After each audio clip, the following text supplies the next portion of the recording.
Sumatera Barat? Apakah memang tinggi ataukah memang sudah berkurang orang Sumatera Barat yang cinta tinggal di Sumatera Barat? Yang kedua, saya ingin menyampaikan pada Pak Mukhtar, idenya bagus, saya berkuasa akan ada kita dan giliran antar negara, antar suku dan segala macam. Tetapi Pak Mukhtar, barangkali sekali lagi saya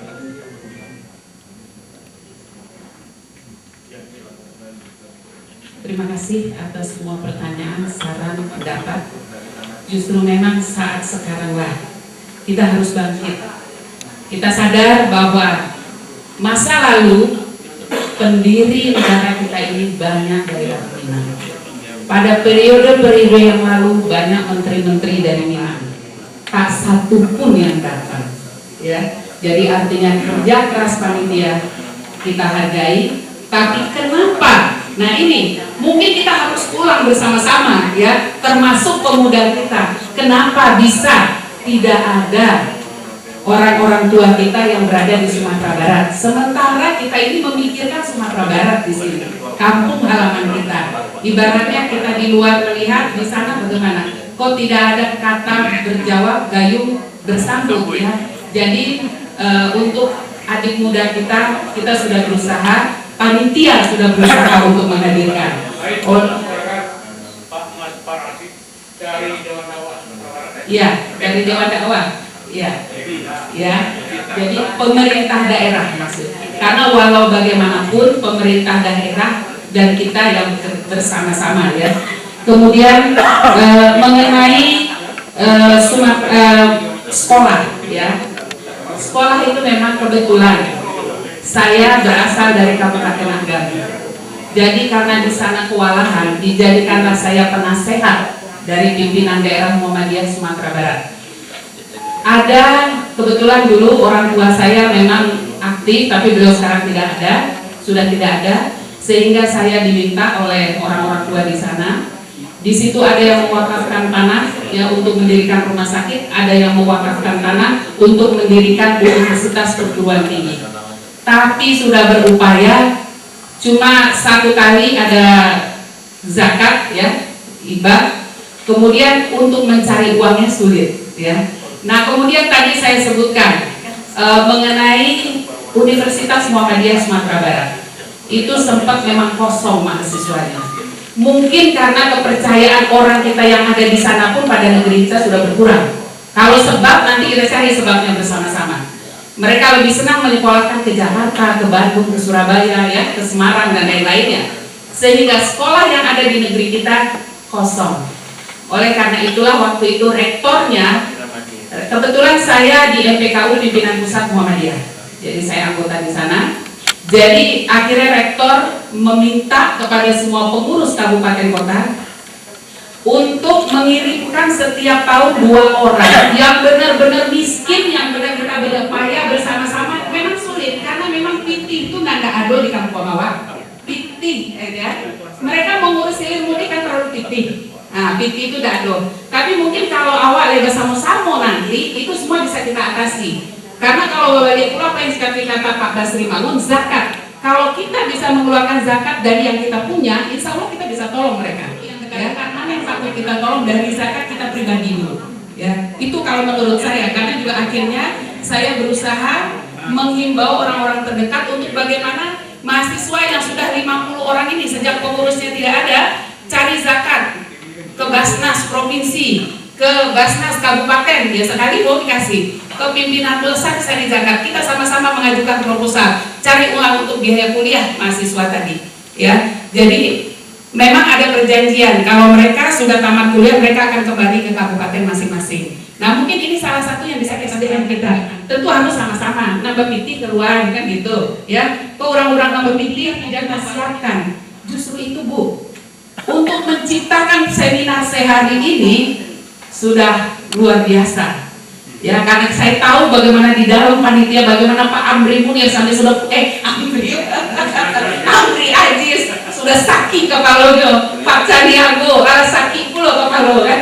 Nah, alhamdulillah bisa tercipta pertemuan ini, ya tentu tidak lepas dari dukungan Prof jurnalis ya. Awak bisa di ruangan yang sajua kok, ya kan? Dari lantai 2 balik, pindah lo ke lantai 2.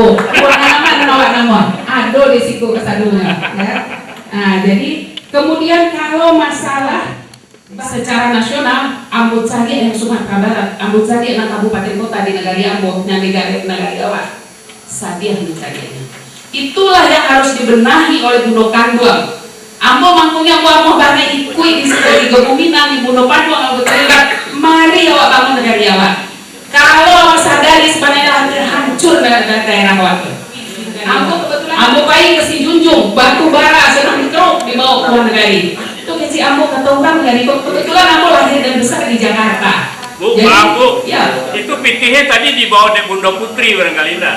Nah, soal itu yang kita mesti dudukkan bersama-sama, ya kan? Mangkonya tadi disabit para konsultan ke kampung. Mari kita bangun negara Jawa.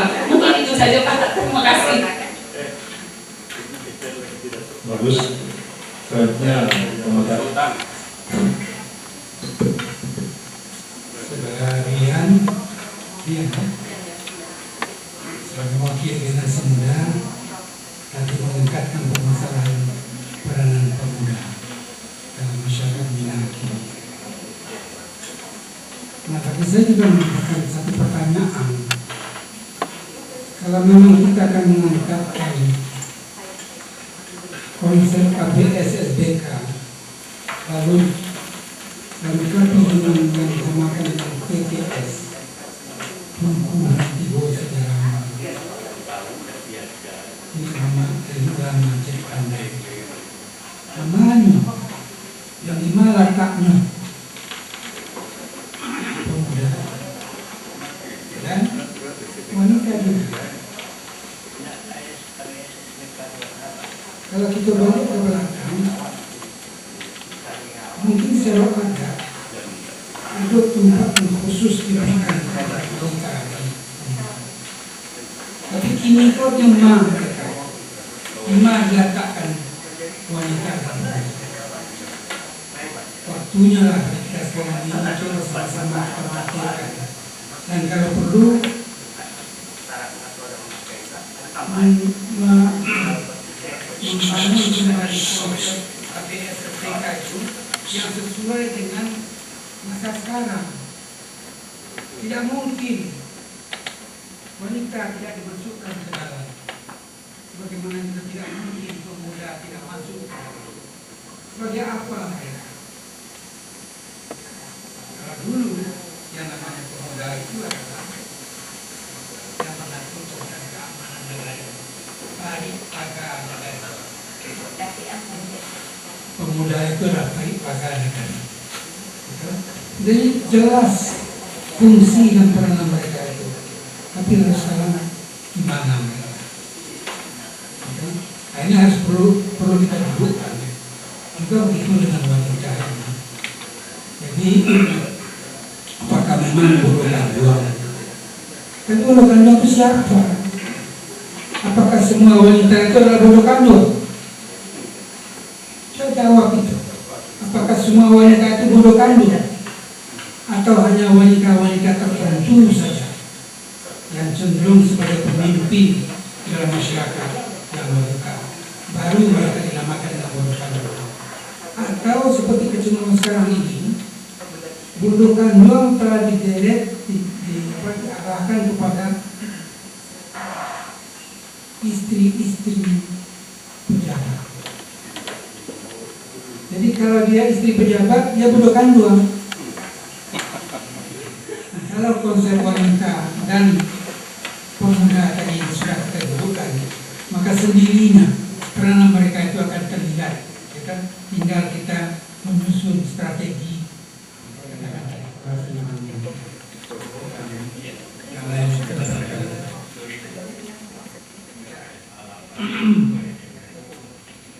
Bagaimana memahami nagari seperti ditinggalkan? Nagari hanya diperlakukan sebagai desa seperti di Jawa, walaupun nama telah berubah tidak beda dengan desa. Karena semua itu telah diambil alih oleh bupati di atas dengan camat-camat yang disediakan negara-negara itu. Nah, kita harus kembali mengurus Nagari itu minimal mempunyai 4 fungsi. Ada 4 fungsi utama. Pertama, nagari sebagai unit kesatuan administratif pemerintahan. Jadi pemerintah itu tidak hanya ada sampai ke kabupaten, tapi sampai ke nagari ada pemerintah. Jadi nagari itu bergabung sekali antara pemerintahan yang formal, yang mewakili pemerintah pusat, misalnya di atas itu sampai ke bawah, dengan pemerintahan yang sebenarnya non formal. Jadi inilah gunanya kita berjuang untuk kalau bisa memperjuangkan berlakunya pasal 18 ayat 2 dari Undang-Undang Dasar 45 itu di Sumatera Barat, dengan menjadikan Sumatera Barat itu sebagai ada istilah yang dipakai sekarang daerah istimewa, daerah istimewa Minangkabau, sehingga nilai-nilai adat itu berlaku efektif dalam masyarakat. Dan yang sendirinya nagarilah yang menjadi utama. Jadi nagari menjadi perkawinan antara pemerintahan yang formal dengan yang non formal. Dan kedua, sendirinya dengan sifat non formal itu dikedepankan. Yang kedua, nagari sebagai unit kesatuan pemerintahan adat dan budaya, kesatuan adat dan budaya. Sehingga ini mama ayat ulama jadi pandai bodoh kadang dan pemuda itu bisa kita aktifkan kembali. Ada tempat-tempat mereka yang jelas, ada perbedaan dan persamaan di sana itu. Nah, itu yang ketiga, nagari sebagai unit kesatuan ekonomi. Nah, ini yang perlu betul kita bangun sekarang ini. Nagari itu sendiri dijadikan sebagai badan hukum dalam kegiatan ekonomi. Dia badan hukumnya kelebihan dalam usaha gambir misalnya. Nah, ekonomi gambir yang dikembangkan sana. Nagari yang cocok untuk peternakan entah kambing, entah itik, entah kerbau, entah apa. Nah, itu yang kita kembangkan. Harus kita rumuskan kembali dalam sebuah konsep yang jelas. Dan ini yang kita persamakan dengan pemerintah daerah, yang harus jadinya nanti menjadi Sumatera Barat sebagai daerah istimewa karena syarat dan adat berlaku efektif dalam masyarakat di Sumatera Barat. Saya kira itu pokok-pokok yang dapat saya sangat terdapat saran tadi. Hendaknya ini berlanjut. Pertemuan kita sekarang ini tidak penelitian yang sampai di sini, tapi ada langkah-langkah yang telah selanjutnya dalam rangka membantu Sumatera Barat sekarang ini seperti tidak menciptakan lagi pemimpin-pemimpin yang dahulunya sangat menonjol. Boleh katakan bangga dengan nama-nama besar yang kita persembahkan kepada bangsa dan negara. Dari mana dia sekarang? Mana dia? Nah, saya melihat salah satu penyebab itu adalah karena sistem pendidikan. Mereka hanya pendidikan hanya menciptakan calon-calon karyawan, ya, untuk mencari kerja di perusahaan-perusahaan, ya, dari SD, SMP, SMA sampai kuliah, hanya untuk menjadi karyawan. Nah, cobalah kita rombak ini kembali, kembalikan ke pangkalnya kembali. Ada pendidikan formal dan ada pendidikan non formal. Pendidikan formal, non formal yaitu yang terpusat di sekolah-sekolah sudah tidak terfungsi. Ini harus kita hidupkan kembali. Tidak ada masjid, tidak ada surau yang tidak bagaimana mempersiapkan diri menjadi orang, menjadi pemimpin masa depan, menjadi orang yang beradab, sopan santun dan segala macam. Mulai kembali di surau. Sekarang surau sepi. Hanya sekadar itu untuk salah-salah berjemaah 4-5 orang saja. Tapi tidak ada seperti itu. 4-5 orang, bukan salah. Yang paling masalah biasa itu. Nah, jadi inilah tugas kita barangkali ke depan, menghidupkan kembali semua potensi budaya yang tidak pernah miliki dahulu, yang ternyata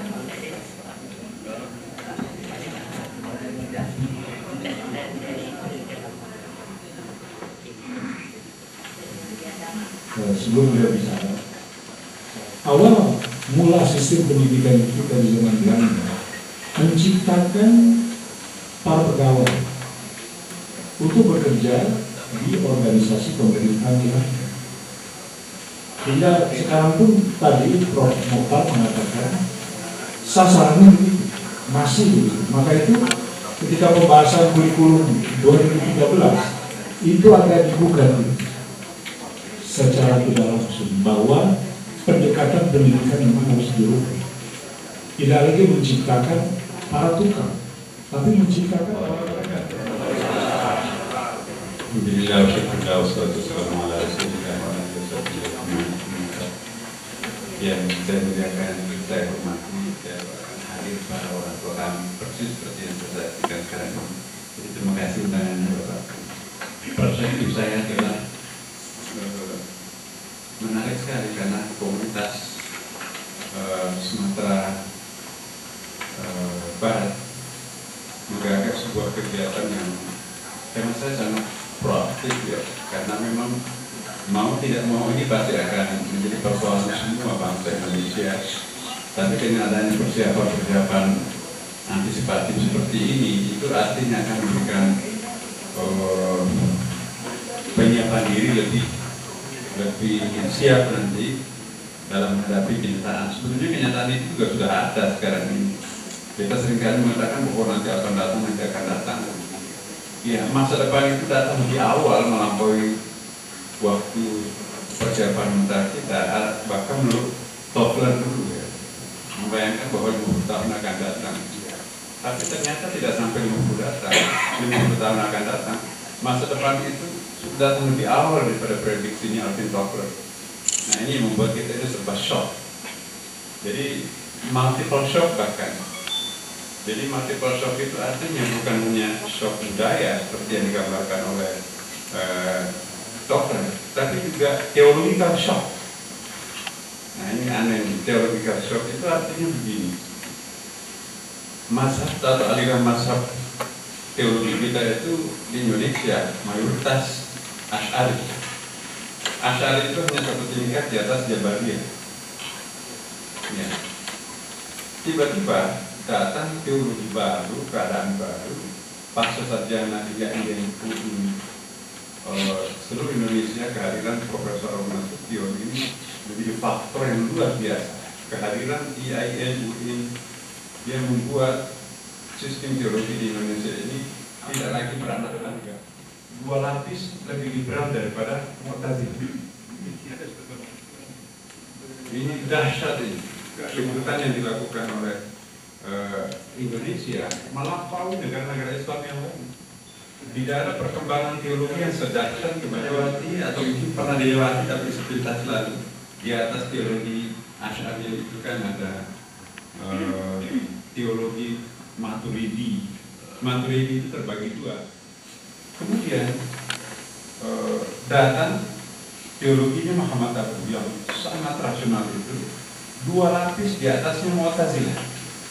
Saya tidak jelaskan apa lapis-lapis itu karena memang panjang penjelasannya, tapi ini hanya untuk membayangkan sedikit ya bahwa theological shock akibat masa depan datang lebih awal itu membuat kita seperti ini. Dan ini ada hikmah positifnya juga, karena dulu kita sering bertengkar antara NU, Muhammadiyah, aliran dan sebagainya. Sekarang dilewati dengan cepat. Ya. Syiah Sunni seperti di Baghdad, di Bandung sana itu, kita juga cenderung sekarang ini melewatinya dengan lebih cepat. Kenapa? Karena ada tema-tema sentral lebih dahsyat, lebih kuat yang dikejar yang untuk diselesaikan umat Islam, ketimbang harus mempersoalkan persoalan-persoalan firqah ini. Toh KTP-nya itu kan juga sama, di mana ada Islam, Syiah, ada Sunni, ada NU, ada Muhammadiyah. Meskipun juga terakhir ini saya akan masuk sebentar itu ada persoalan lain yang terbahasa mau tidak mau Memang harus ada pembicaraan khusus untuk itu. Jadi shock yang disebabkan oleh perjalanan masa depan yang datang di awal ini bukan hanya shock ekonomi, mungkin juga bahas tentang pembicaraan lain, tapi saya hanya masuk di shock agama ini. Apa jadinya sebuah masyarakat kalau masa depan itu lebih awal belum siap untuk mengantisipasi